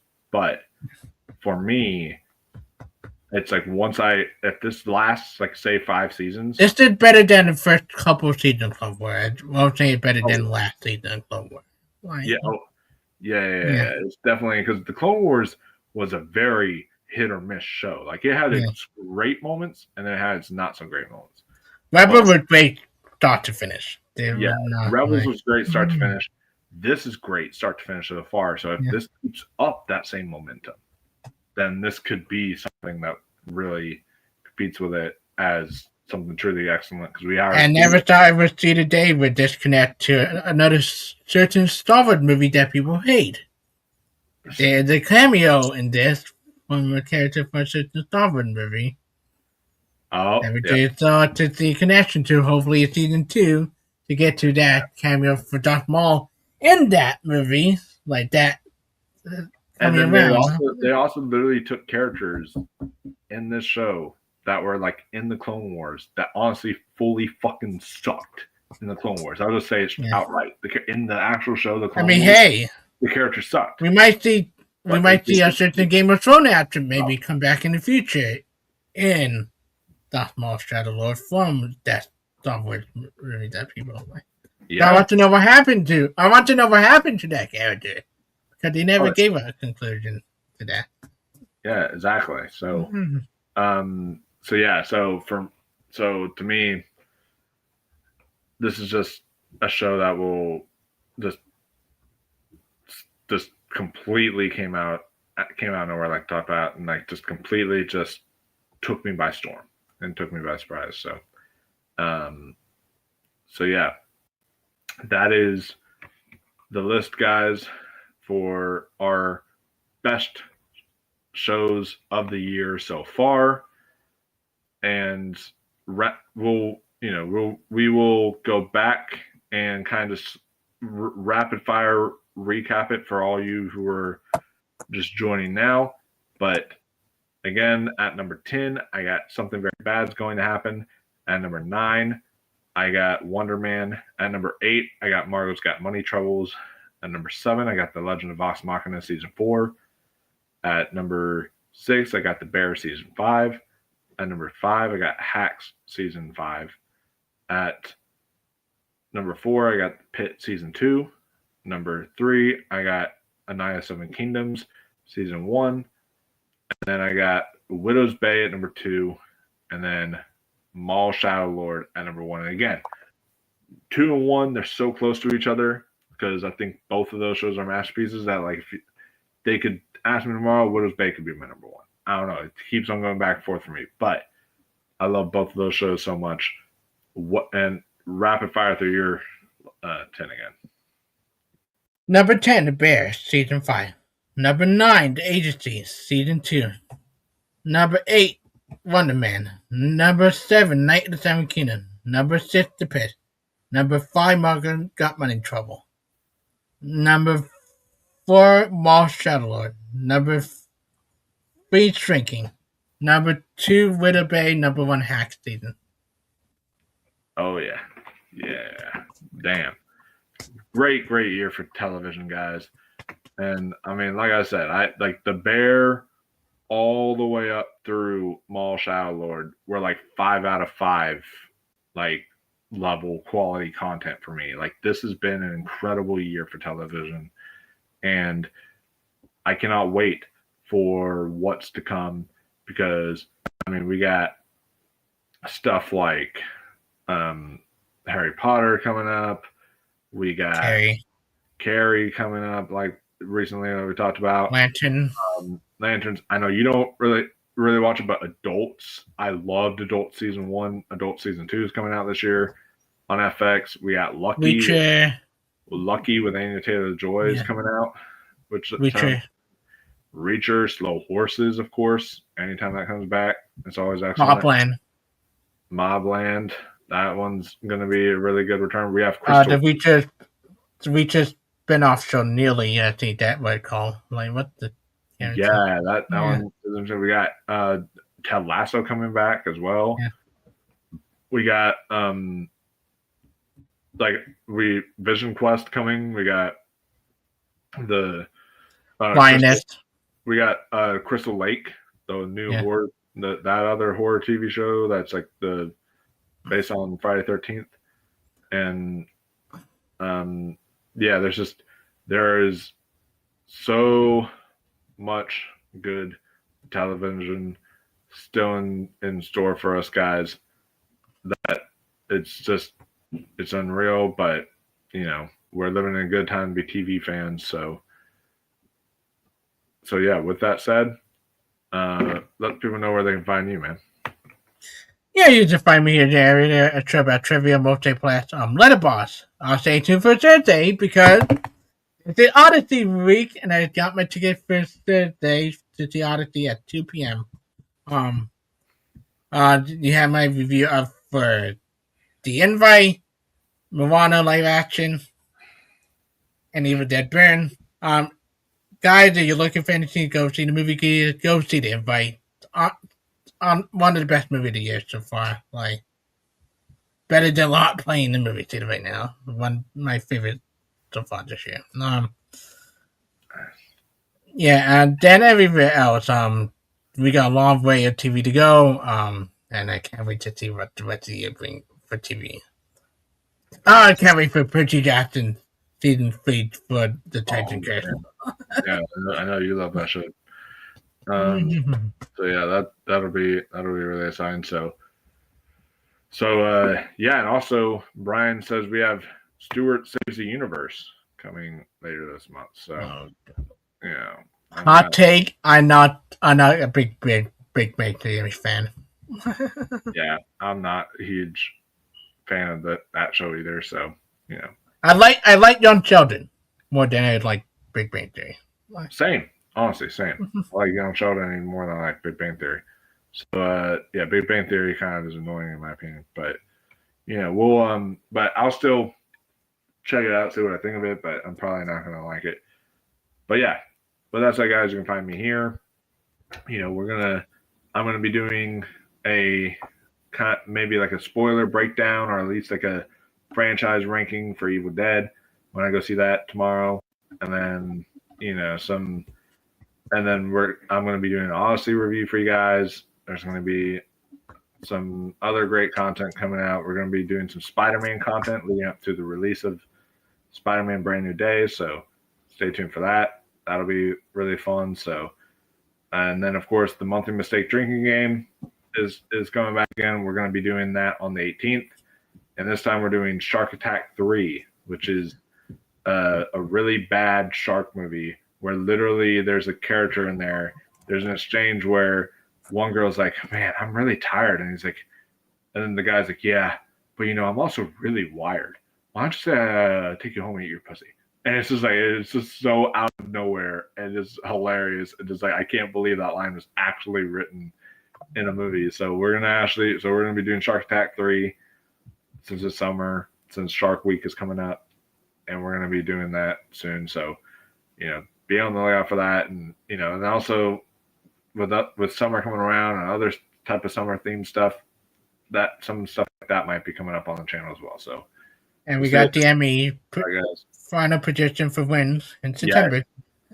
Yes, we also have the Emmys predictions for winners, and we'll be doing that starting around August or so. We'll be giving our final predictions for the winners in